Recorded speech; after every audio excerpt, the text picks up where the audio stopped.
കാസർഗോഡ് പടന്നക്കാട് 8 വയസ്സുകാരെ തട്ടിക്കൊണ്ടുപോയി പീഡിപ്പിച്ച കേസ് അന്വേഷിക്കാൻ പ്രത്യേക സംഘം. കാഞ്ഞങ്ങാട് ഡിവൈഎസ്പി വി ലതീഷാണ് അന്വേഷണ തലവൻ. കുട്ടിയുടെ വീടും പരിസരവും കൃത്യമായി അറിയുന്ന ആളാണ് പ്രതിയെന്നാണ് പോലീസിന്റെ നിഗമനം.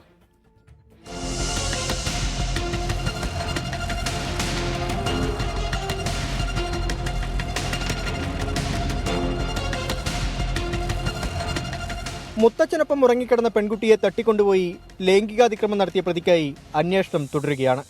കാഞ്ഞങ്ങാട് ഡിവൈഎസ്പി വി ലതീഷിന്റെ നേതൃത്വത്തിൽ വിവിധ സംഘങ്ങളായാണ് തെരച്ചിൽ. കാഞ്ഞങ്ങാട് ബേക്കൽ മുൻ ഡിവൈഎസ്പിമാരായിരുന്ന പി ബാലകൃഷ്ണൻ നായർ, CK സുനിൽകുമാർ എന്നിവരും ബേക്കൽ ഡിവൈഎസ്പി ജയൻ ഡൊമിനിക്കും സംഘത്തിലുണ്ട്. വീടും പരിസരവും അടുത്തറിയാവുന്ന ആളാകാം പ്രതിയെന്നാണ് പോലീസിന്റെ പ്രാഥമിക നിഗമനം. ഈ ഒഫൻസിൻ്റെ സീരിയസ്നെസ് കണക്കാക്കി ഒരു സ്പെഷ്യൽ ടീമാണ് അന്വേഷിക്കുന്നത്. പല ആംഗിൾ നമ്മൾ അന്വേഷിക്കുന്നുണ്ട്. അപ്പം അതിനെക്കുറിച്ച് ഇപ്പോൾ ഒന്നും പറയാറായിട്ടില്ല.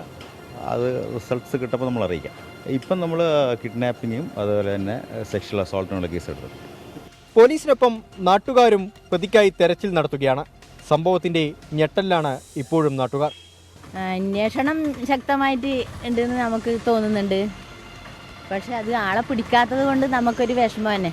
അത് കിട്ടിയാലേ ഞങ്ങൾക്ക് ഒരു ഇതില്ല. ഞങ്ങളും അതിൻ്റെ കൂടെ സഹകരിക്കാൻ വേണ്ടിയിട്ടാണ് ഇല്ലത്. SP നേരിട്ടാണ് കേസിന്റെ മേൽനോട്ടം. നോർത്ത് DIG തോംസൺ ജോസിന്റെ നേതൃത്വത്തിൽ പ്രത്യേക യോഗം ചേർന്നിരുന്നു. 24 കാസർഗോഡ്.